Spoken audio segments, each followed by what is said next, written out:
कि बिस्मिल्लाहिर्रहमानिर्रहीम एंड अस्सलाम वालेकुम। हम पढ़ रहे हैं पीएचपी एडवांस के अंदर कोडिग्निटर। और अभी तक कोडिग्निटर के अंदर हमने राउट्स कवर कर दिए, यूआरएल्स पे हमने काम कर लिया और कंट्रोलर और व्यूज के ऊपर हमने काम कर लिया है। अब हमारे पास जो चीज़ आती है after working with view, after working with controller, हमारे पास अब जो चीज़ आती है वो आती है मॉडल, क्योंकि ये प्योरली एमवीसी पैटर्न है। ठीक है, और अब हमारे पास जो चीज़ आती है कंट्रोलर और व्यू के बाद वो आती है मॉडल की चीज़। ठीक है, मॉडल नाम के फोल्डर के अंदर हमें एक मॉडल बनाना पड़ेगा सबसे पहले। ठीक है, कि भाई कोई मॉडल हो। वैसे मॉडल होता क्या है एमवीसी के अंदर, मैं पहले ही बता चुका हूँ, अगेन रिपीट कर देता हूँ एक बार कि मॉडल हमारे पास एमवीसी के अंदर क्या होता है, डेटाबेस से रिलेटेड चीजें हैंडल करता है मॉडल हमारा। ठीक है, कि भाई हमारी क्यूरीज जितनी भी करेंगी चलेंगी, डेटाबेस से रिलेटेड जो भी काम होगा वो सारा का सारा हमारा कहाँ पे होगा, मॉडल के अंदर होगा। ठीक है, एंड देन मॉडल वो डेटा कहाँ भेजेगा, कंट्रोलर की तरफ, और कंट्रोलर कहाँ भेजेगा, व्यू की तरफ। ठीक है, एंड देन अगेन सेम हिसाब से व्यू से अगर कोई डेटा आ रहा है तो वो कंट्रोलर में आएगा, और कंट्रोलर से फिर वो डेटा कहाँ जाएगा, मॉडल की तरफ हम इंसर्ट करा देंगे इंसर्ट की क्वेरी की मदद से। ठीक है, यानी कि डेटाबेस का सारा काम हमारा कौन हैंडल करता है, मॉडल हैंडल करता है। मगर इस वक्त मैं डायरेक्टली डेटाबेस की कनेक्टिविटी पे नहीं आता, मैं मॉडल पे एक डेमो टाइप का एक चीज आप लोगों को बनाकर दिखाता हूँ कि मॉडल किस तरह से काम करता है। कनेक्टिविटी दिखा रहा हूँ सिर्फ फिलहाल। ठीक है, जो फ्लो है इसका वो फ्लो में सिर्फ फिलहाल समझाना चाह रहा हूँ। ठीक है, उसके लिए मैं क्या कर रहा हूँ, मैं अपने मॉडल के अंदर एक मॉडल बना देता हूँ, एक न्यू फाइल बना रहा हूँ मॉडल के फोल्डर के अंदर with the name of my model dot PHP. मगर यहाँ पे कोडिग्निटर के अंदर हमारे पास कंट्रोलर्स में भी क्लासेस बनती हैं और मॉडल्स में भी क्लासेस बनती हैं, मस्ट है।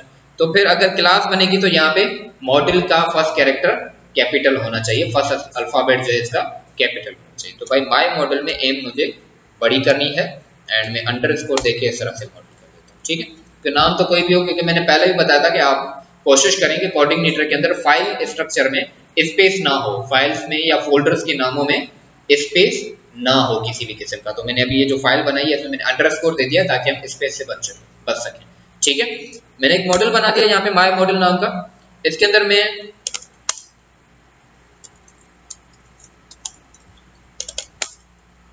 पीएचपी स्टार्ट कर रहा हूँ, और पीएचपी स्टार्ट करके मैं क्या कर रहा हूँ, इसके अंदर एक क्लास बना लेता हूँ भाई सेम फाइल नेम की जैसी ही। रूल है हमारे पास, ठीक है, कोडिग्निटर के अंदर कि क्लास का नाम और फाइल का नाम सेम होना चाहिए। तो भाई सेम उसी नाम का मैं क्लास बना देता हूँ यहाँ पे। मैं इसको थोड़ा सा जूम कर देता हूँ, और ये अब एक्सटेंड करेगा किसको, CI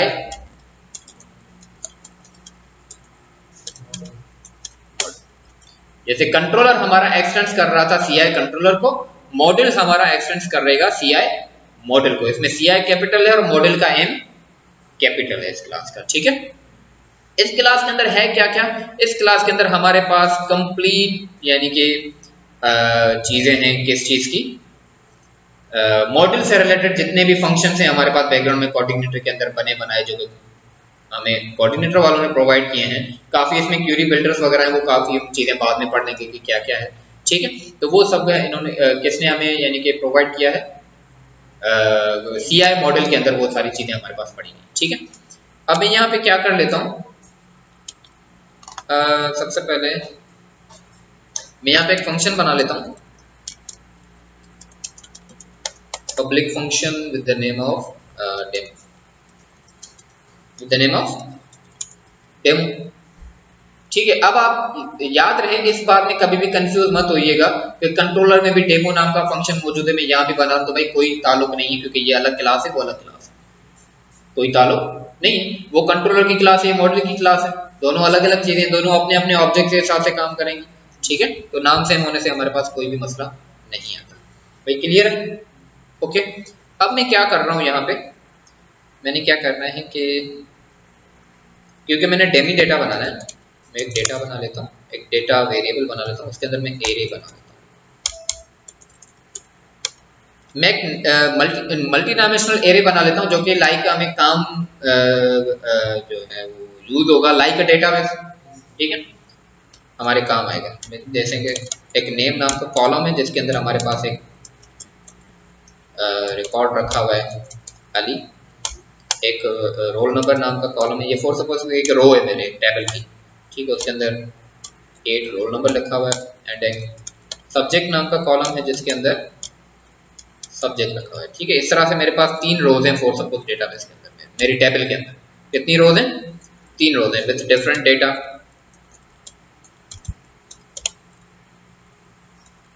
ठीक है, देखें कॉलम नेम सब वही है, subject, roll number and name, 18 and 50। ठीक है, सही। मैंने कुछ इस तरह से क्या बना दिया, एक डमी रिकॉर्ड बना दिया, एक एरे बना दिया। ठीक है, और मैं अब इसको क्या कर लेता हूँ, रिटर्न कर देता हूँ अपने डेटाबेस। ठीक है, यानी कि अब ये पूरा का पूरा फंक्शन मुझे रिटर्न के तौर पे क्या असाइन कर रहा है, ये पूरा एरे, ये फंक्शन मुझे क्या रिटर्न कर रहा है, डेटा के अंदर क्या रखा हुआ है, ये एरे रखा हुआ है। ठीक है, यानी कि ये फंक्शन अपने कहीं पे भी यूज करूंगा तो मुझे ये एरे मिल जाएगा, मुझे ये एरे मिल जाएगा। अब इसकी कनेक्टिविटी कैसे कराएंगे हम अपने पास, अब मैं आपको दिखा रहा हूँ कि फिलहाल मैं क्या कर रहा हूँ, इन फंक्शंस के अलावा अलग से अपने पास एक फंक्शन बना लेता हूँ कंट्रोलर के अंदर, भाई पब्लिक फंक्शन क्या, मॉडल डेमो। ठीक है, क्लियर। अब सबसे पहली चीज क्या है कि यहाँ पे जैसे व्यू लोड हो रहे थे ना, इसी तरह से मॉडल लोड करना पड़ेगा। This load model and your model name, model का मेरे पास नाम क्या है, माय मॉडल। क्या नाम है, माय मॉडल। भाई मॉडल लोड हो गया। अब मॉडल के अंदर फंक्शन किस नाम से है, डेमो के अंदर। अब एक चीज यहाँ पे लाजमी देखिएगा, अब क्या होगा, दिस के बाद अब ये जो माय मॉडल वर्ड है ये क्या बन चुका है, एक ऑब्जेक्ट बन चुका है, माय मॉडल। अब उसका फंक्शन डेमो। ठीक है, ये क्या बन चुका है, माय मॉडल अब क्या बन चुका है, एक ऑब्जेक्ट बन चुका है। ठीक है, आपके क्लास का नाम अब क्या बन गया, ऑब्जेक्ट बन गया, और ऑब्जेक्ट की मदद से मैंने उस क्लास का फंक्शन कॉल करा दिया। हमारे पास वैसे भी नॉर्मल ऊब के अंदर ऐसे ही होता है, ऑब्जेक्ट के जरिए हम क्लासेस के फंक्शन कॉल करते हैं। यहाँ पे ये होता है कि मॉडल की का जो ऑब्जेक्ट है वो क्लास के नाम के जैसा ही बनता है। ठीक है, डायरेक्टली वो बन गया। ठीक है, और मैंने डेमो को कॉल करा दिया, मैंने क्या करा दिया, डेमो को कॉल करा दिया। मैं क्या कर लेता हूँ इस अब ये जो चीज है ये मुझे क्या प्रोवाइड करेगी, ये कंप्लीट एरे, डेमो फंक्शन मुझे ये प्रोवाइड कर रहा है। मैं इसको दे दूंगा एक वेरिएबल असाइन कर दिया। फिलहाल मैं डायरेक्टली इसी फंक्शन के अंदर ही आप लोगों को यानी कि ये प्रिंट करके दिखाता हूँ, ये क्या करके दिखाता हूँ, प्रिंट करके दिखाता हूँ। या फिर ऐसा करते हैं, अबाउट की फाइल में लोड कर देता हूँ, यहाँ पे अबाउट की व्यू की तरफ मैं इसको भेज देता हूँ। ठीक है, भाई डेटा वेरिएबल था ना मेरे पास, वो डेटा वेरिएबल मैंने अबाउट की फाइल की तरफ भेज दिया विथ डिफरेंट नेम। एक बार डेटा जा रहा है टाइटल के नाम से इसी फाइल की तरफ, दूसरी बार ये डेटा जा रहा है किस नाम से,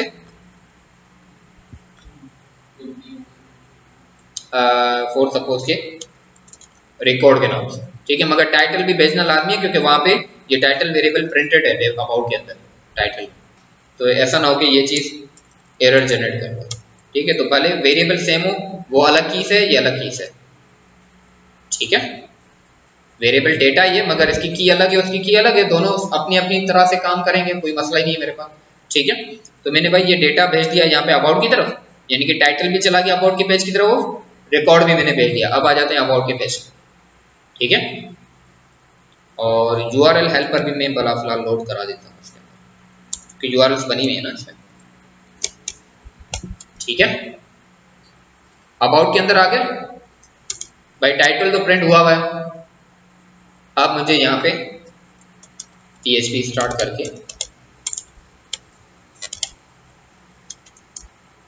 फॉर ईच चलाना है। क्या चलाना है, फॉर ईच। भाई वहां से किस नाम से मैंने डेटा भेजा है, रिकॉर्ड के नाम से। भाई यहाँ पे रिकॉर्ड वेरिएबल पे मैं क्या चलाऊंगा, लूप चलाऊंगा, एज की इंटर वैल्यू। ठीक है, और मैं फिलहाल इको कर देता हूँ किसको, वैल्यू, और वहां पे एरे का मेरे पास नाम क्या था, फॉर सपोज मैंने नेम कॉलम प्रिंट कर दिया। नेम के अंदर 3 रिकॉर्ड्स मेरे पास पड़े हुए हैं, वहां पे मॉडल में अली है, अहमद है, और आई थिंक के बासित है, ऐसे।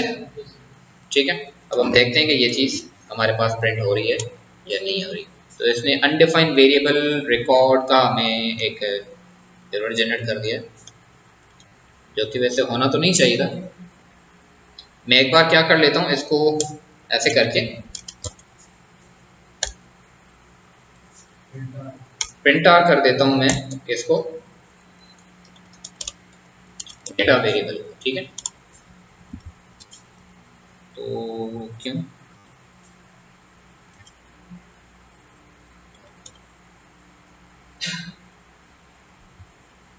हो, सही है, सही था वो, ठीक है। मैंने एक बहुत बड़ी गलती ये की है कि मैंने अबाउट के पेज को रिफ्रेश कर दिया, जबकि मेरे फंक्शन का नाम ये है। हालांकि अबाउट तो मैं सिर्फ व्यू इसके अंदर लोड करवा रहा हूँ, तो मेरे ध्यान में वो था अबाउट का पेज, ठीक है। तो असल में ये कैसे हो जाएगा, हमारे कंट्रोलर आ गया। लिया मेरे पास, हम अपनी जगह बिल्कुल सही थे, बस मुझे वो अबाउट नाम की वजह से कंफ्यूजन हो गई, तो मैंने अबाउट के पेज पे डायरेक्ट रिफ्रेश कर लिया। हालांकि हमारे पास कंट्रोलर का फंक्शन काम करता है, तो फंक्शन तो अलग बना हुआ है, मैंने मॉडल डेमो नाम का बनाया हुआ था, ठीक है। तो देखिए मेरे पास रिकॉर्ड आ गया, अली अहमद बासित मेरे पास मॉडल से देखें फेच हो गया। अब हमारे पास वैसे अगर डेटाबेस पे काम करना होता है तो यहाँ पे फंक्शन की तरह, फंक्शन के अंदर इस एरे के बजाय क्यूरी चल रही होती है, भाई select all from your data your table name, और फिर उस क्यूरी को हम यहाँ पे रिटर्न करा देते हैं सिंपली, एंड अगेन बाकी का प्रोसेस वही का वही है, बाकी का प्रोसेस हमारे पास बिल्कुल वही है, ठीक है। तो इस तरह से हमारे पास मॉडल और कंट्रोलर के बीच में कनेक्टिविटी होती है, और मॉडल से रिकॉर्ड व्यू में भेजा जाता है, प्रिंट किया जाता है। क्लियर है यहाँ तक? Any question, any confusion? ठीक है, आज हमने मॉडल भी कवर कर लिए। इंशाल्लाह मिलते हैं नेक्स्ट लेक्चर के अंदर, जिसके अंदर हम और ज्यादा डिटेल में यानी कि क्यूरीज पे काम करेंगे, और इंशाल्लाह आफ्टर यानी कि 1 या 2 लेक्चर हम अब कोडिग्नेटर पे एक कंप्लीट प्रोजेक्ट पे आ जाएंगे, और एक कंप्लीट प्रोजेक्ट बनाएंगे अपने कोडिग्नेटर पे। क्लियर है? इंशाल्लाह मिलते हैं नेक्स्ट लेक्चर के अंदर, तब तक के लिए अल्लाह हाफिज।